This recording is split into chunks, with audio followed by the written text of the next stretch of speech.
আমাদের কোর্সের learn Tailwind CSS এই সেকশনটায় আমরা অ্যাকচুয়ালি টেলউইন সিএসএস কভার করছি এবং টেলউইন সিএসএস এর একদম লেটেস্ট যে ভার্সন 4টা অ্যাভেলেবল হয়েছে জাস্ট কয়েকদিন আগে। আপনি যদি এখন টেলউইন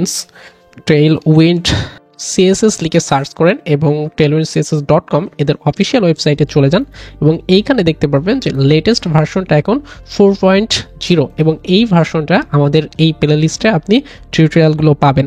তো এই ভিডিওতে অ্যাকচুয়ালি আমি যে কাজটা করব, আমি টেলউইন সিএসএস কীভাবে ইউজ করবেন সেই জিনিসটা দেখাচ্ছি। তো আপনি এখান থেকে গেট স্টার্টেডে ক্লিক করবেন। গেট স্টার্টেডে ক্লিক করে আপনি দেখতে পাচ্ছেন যে আপনাকে ইনস্টলেশন পেজে নিয়ে আসছে। এটা অ্যাকচুয়ালি এই যে ডকুমেন্টেশন পেজের আন্ডারে এই যে গেট স্টার্টেডের সেকশনে দেখেন ইনস্টলেশন, এই সেকশনে আপনাকে নিয়ে আসছে। তো টেলউইন সিএসএস ইনস্টল করার জন্য অনেকগুলো অপশন রয়েছে। দেখেন ভাইট ইউজ করে আপনি ইনস্টল করতে পারেন, আপনি পোস্ট সিএসএস হিসাবে টেলউইন সিএসএস ইউজ করতে পারেন, টেলউইন সিএসএস সিএলআই এতে ইউজ করতে পারেন, ফ্রেমওয়ার্ক বিভিন্ন ধরনের ফ্রেমওয়ার্ক যেমন নেক্সট জেএসএ ইউজ করতে পারেন, লারাভেল ইউজ করতে পারেন। এখানে অনেকগুলো দেখবেন যে অপশন রয়েছে। সো এরপরে আমাদের এই যে প্লে সিডিএন এই একটা অপশন রয়েছে।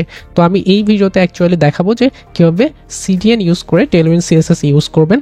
আর নেক্সট ভিডিওতে অ্যাকচুয়ালি আমাদের থাকবে হচ্ছে আমরা টেলউইন সিএলআই ইউজ করে, যেটা অ্যাকচুয়ালি প্রোডাকশনের জন্য পারফেক্ট, এটা ইউজ করে আমরা কীভাবে করব এই দুইটা জিনিস আমরা অন বাই অন কভার করব। ওকে, তো প্রথম ভিডিওতে আমাদের প্রথমে কি শিখতে হবে, কীভাবে অ্যাকচুয়ালি এই যে সিডিএন দ্যাট মিনস একটা লিঙ্ক, এইখানে একটা স্ক্রিপ্ট লিঙ্ক দিবে, এই স্ক্রিপ্ট ইউজ করে আপনি কীভাবে আপনার প্রজেক্টে টেলউইন সিএসএস ইউজ করতে পারেন সেইটা দেখাবো। তো তার জন্য আমরা ফোল্ডার ডিরেক্টরিতে চলে যাই, গিয়ে আমরা এই যে প্রজেক্টসের ওখানে যাচ্ছি, গিয়ে আমরা একটা নতুন ফোল্ডার তৈরি করব। আমরা এটাকে নাম দিচ্ছি লার্ন টেলউইন সিএসএস, এরকম করে আমরা একটা নাম দিলাম। এখন এই ফোল্ডারটার ভিতরে অ্যাকচুয়ালি আমরা চলে যাব, গিয়ে আমাদের এইখানে যেহেতু নতুন সেট আপ করবো, তো আমরা এখানে মনে করেন যে আমরা প্রথম বলছি যে এটা হচ্ছে ফার্স্ট লেসন হিসাবেই নাম দিলাম ফার্স্ট লেসন, এবং এইখানে দেখবো যে সিডিএন ইউজ করে অ্যাকচুয়ালি টেলউইন সিএসএস কীভাবে ইউজ করা যায়। তো তার জন্য আমরা ভিজুয়াল স্টুডিও কোড ওপেন করব, এটা আমাদের কোড এডিটর, এবং এইখানে সিম্পলি এই ফার্স্ট লেসনটাকে ড্র্যাগ করে ছেড়ে দিব। তাহলে আপনি দেখতে পাচ্ছেন যে আমাদের এই ফাইলটা এখানে ওপেন হয়েছে, ফাইলের নেম উপরে দেখতে পাচ্ছেন। তো ফাইলের নেম যদি উপরে দেখতে পারেন তাহলে আমরা কি করতে পারি, আমরা হচ্ছে একটা index.html ফাইল তৈরি করি, যেটা হচ্ছে index.html ফাইল, এবং আমরা একটা টেমপ্লেট নিয়ে নিই। টেমপ্লেট জেনারেট করার জন্য আমরা কি করতে পারি, শিফট এবং এক্সক্লামেটরি সাইন এই দুইটা প্রেস করে দেখেন ইমেজ অ্যাব্রিভিয়েশন থেকে আপনাকে একটা HTML এর টেমপ্লেট দিচ্ছে। এখানে আপনি টাইটেল ডিফাইন করে দিতে পারেন, আমি লিখছি হচ্ছে লার্ন টেলউইন সিএসএস। ওকে, এরকম করে লিখলাম। আর এইখানে আমরা অন দিয়ে বলছি welcome to Tailwind CSS version 4.0। ওকে, এই ভার্সনটা আমরা ইউজ করতে যাচ্ছি। তো আমাদের একটা HTML ফাইল তৈরি হয়েছে, এবং এইটাকে অ্যাকচুয়ালি রান করার জন্য আমরা কি ইউজ করতে পারি, লাইভ সার্ভার নামে একটা এক্সটেনশন রয়েছে। সো লাইভ সার্ভার, আপনি লাইভ লিখে এইখানে দেখবেন লাইভ সার্ভার, এই এক্সটেনশনটা আপনি ইনস্টল করে নেবেন। তো ইনস্টল করার পরে আপনি দেখবেন যে এইখানে একটা গো লাইভ বলে একটা অপশন রয়েছে। দ্যাট মিনস আপনি এখন গো লাইভে ক্লিক করলে এইটা আপনার ব্রাউজারে দেখেন এইখানে আপনি দেখতে পাচ্ছেন। ওকে, এখানে আপনি যে অনটা এখানে ডিফাইন করছেন সেইটা এখন দেখতে পাচ্ছেন। তো ভালো কথা, এইটা যদি দেখতে পান, আমাদের মেইন উদ্দেশ্য কি, আমরা টেলউইন সিএসএসটাকে ইউজ করব। কিভাবে ইউজ করব, এই যে প্লে সিডিএন, এই যে এদের সিডিএনটা ইউজ করে। তো কি বলছে দেখেন, ডকুমেন্টেশন ফলো করেন। সো এরা বলছে এই যে সিডিএন স্ক্রিপ্ট, এটা একটা জাভাস্ক্রিপ্ট স্ক্রিপ্ট।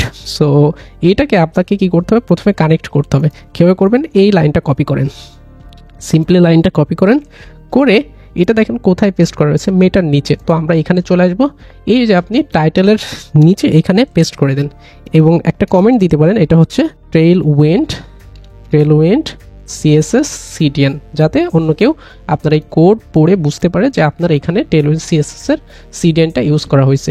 তো এখন যদি এইটা করে থাকেন তাহলে কিন্তু আপনার প্রজেক্টে টেলউইন সিএসএস ইনেবলড। এখন আপনি কিছু কোড লিখে ট্রাই করবেন যে এটা কাজ করছে কিনা। তো তার জন্য এখানে দেখেন একটা অন দিয়ে একটা টেস্ট এখানে দিয়ে রাখছে, আপনি এই জিনিসটা কপি করেন, কপি করে আপনি যদি এইখানে, আমি অনের পরে পেস্ট করে দিচ্ছি, দ্যাট মিনস এইখানে দেখেন এইখানে যে জিনিসগুলো লেখা আছে এগুলো অ্যাকচুয়ালি টেলউইন সিএসএস এর ক্লাস, এবং এই ক্লাসগুলো সম্পর্কে আমরা অন বাই অন জানবো। আপাতত আমি কপি পেস্ট করে এখানে দিয়ে রাখলাম। এখন যদি আপনি আপনার ওয়েবসাইটে যান, এইখানে দেখতে পারবেন এরকম একটা জিনিস। এখন এই যে আন্ডারলাইন বলছেন এইখানে ডিফাইন করা রয়েছে, দেখেন এই যে আন্ডারলাইন এবং এই টেক্সটটা বোল্ড আকারে রয়েছে, কারণ কি আপনি এইখানে বোল্ড বলে দিচ্ছেন। এইভাবে অ্যাকচুয়ালি টেলউইন্ড সিএসএস এর ক্লাস লিখতে হয়। আমরা একটু পরে শিখবো যে এইগুলো অ্যাকচুয়ালি কোনটার কি মিনিং। দ্যাট মিনস ফন্টকে বোল্ড করতে আপনাকে এইভাবে ফন্ট বোল্ড করতে হয়। আর এখানে টেক্সট 3XL বলতে এখানে টেক্সটের একটা সাইজ ডিফাইন করে দিয়েছে। তো আপনি দেখতে পারলেন যে এটা পারফেক্টলি কাজ করছে। আমি এক্সট্রা করে একটু দেখাই, আমরা যদি ব্যাকগ্রাউন্ড রেড প্রোভাইড করি এবং এখানে একটা ভ্যালু 500 করি এবং আপনি যদি এখন এইখানে যান, দেখেন এটার ব্যাকগ্রাউন্ড রেড হয়ে গেছে। আপনি যদি আরেকটু টেলউইন্ড সিএসএস এর একটা ক্লাস রয়েছে যেটা হোয়াইট বলে, আমরা এই সম্পর্কে আরও বিস্তারিত আলোচনা করব। আমি টেক্সট হোয়াইট দিয়ে বলে দিচ্ছি যে আমার টেক্সটের কালার কী হবে, হোয়াইট। আপনি চাইলে এখানে প্যাডিং দিয়ে দিতে পারেন। সরি, এটা হচ্ছে চলে গেছে, আমি এখান থেকে একটু প্যাডিং দিয়ে দিই। P8 ডিফাইন করে দিলে এটা হচ্ছে চারিদিক থেকে এখানে 40 পিক্সেল প্যাডিং দিবে। আপনি এখানে দেখতে পাচ্ছেন এই যে আপনি প্যাডিংটা পাচ্ছেন।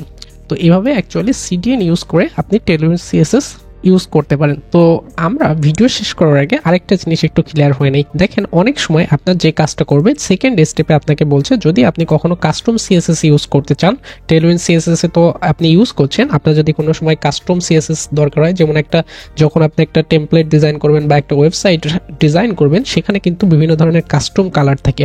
তো সেই কাস্টম কালারগুলো যদি আপনি কাস্টমাইজ করতে চান, যেখানে টেলউইন্ড সিএসএস এর কালারের বাইরেও আপনি এক্সট্রা কিছু কালার ইউজ করতে চান, সেক্ষেত্রে আপনাকে কিন্তু কাস্টমাইজেশনের অপশন দিচ্ছে। কাস্টমাইজ করতে গেলে আপনাকে অ্যাকচুয়ালি এই ব্লকটাকে কপি করতে হবে। দেখেন এখানে একটা স্টাইল এলিমেন্ট দেওয়া হয়েছে এবং সেখানে টাইপ হিসাবে আপনাকে এই জিনিসটুকু ইনক্লুড করতে হবে। তারপরে থিম দিয়ে, থিমের ভিতরে কার্লি ব্রেসেস দিয়ে আপনি আপনার কাস্টম সিএসএসগুলো এভাবে লিখতে পারবেন। তো আমরা সিম্পলি যে কাজটা করি, এখান থেকে এই স্টাইলিং সেকশনটা কপি করি, কপি করে আমাদের এখানে চলে আসি। এই যে স্ক্রিপ্টের পরে আমরা ডিরেক্টলি এখানে একটা কমেন্ট দিই যে হচ্ছে কাস্টমাইজ টেলউইন্ড সিএসএস। এগুলো কমেন্ট দেওয়া আপনার কাছে, আপনি দিতেও পারেন নাও দিতে পারেন। আমি এই জিনিসটা এখানে পেস্ট করছি। কি করলাম, আমরা দেখেন একটা স্টাইল ট্যাগের ভিতরে এখানে টাইপ ডিফাইন করা হয়েছে আর এখানে থিমের ভিতরে একটা কালার বলা হয়েছে। এবং এটা কিভাবে ইউজ করতে হবে, দেখেন এইখানে বলে দিচ্ছে যে আপনি এইভাবে টেক্সটের পরে যদি টেক্সট কালার চেঞ্জ করতে চান, টেক্সটের পরে এইভাবে কালারটা ডিফাইন করে দিতে পারবেন। দেখেন এখানে কালার হিসাবে এইটা কার্লিভ দেওয়া ছিল, এখন আপনি এই জিনিসটা এভাবে ইউজ করতে পারেন। তো আমরা যে কাজ করি, এই অংশটুকু কপি করি, কপি করে আমাদের এইখানে চলে আসি। আমাদের এইখানে দেখবেন যে টেক্সট হিসাবে হোয়াইট ছিল এবং এইখানে আপনি টেক্সট হিসাবে হোয়াইট দেখতে পাচ্ছেন। আমরা যদি এই জিনিসটা তুলে দিয়ে আমরা যে জিনিসটা কপি করে আনছি টেক্সট হিসাবে, এই যে কার্ডিভ, এই লেখাটা কোথায় আছে দেখেন, কালারের পরে এই জিনিসটা ডিফাইন করা রয়েছে। এইটা যদি এইখানে পেস্ট করে দিই, এখন যদি আমরা এইখানে চলে আসি, দেখেন এই লেখাটা এরকম হয়ে গেছে। কেন এরকম হয়ে গেছে, কারণ এই কার্ডিভের লেখার ভার্সনটা এরকমই ছিল। আমরা যদি সিম্পলি এইটা কাস্টমাইজ করি, এখন ফর এক্সাম্পল আপনি চাচ্ছেন কি ব্ল্যাক, তো ব্ল্যাকের হেক্সা কোড কত, সো হেক্সা ডেসিমাল কোড হচ্ছে এই যে 6টা 0। সো আপনি এখানে 6টা 0 ডিফাইন করে দিলেন। এখন যদি এইখানে আসেন, দেখেন এইটা ব্ল্যাক হয়ে গেছে। আপনি যদি এইখানে বলেন না আমি হচ্ছে হোয়াইট ইউজ করবো, FFF ডিফাইন করে দেন, 6টা F দেন এবং এখানে আসেন, দেখেন এই জিনিসটা হোয়াইট হয়ে গেছে। দ্যাট মিনস আপনি কিন্তু কাস্টমাইজ করতে পারছেন।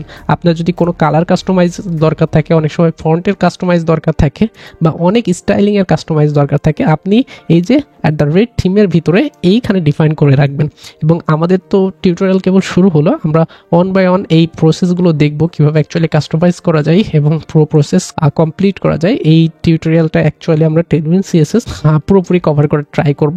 সো সেই পর্যন্ত আপনি আমাদেরকে ফলো করবেন। আশা করি রেগুলার কন্টেন্ট দেখবেন এবং সাথে সাথে প্র্যাকটিস অবশ্যই করবেন।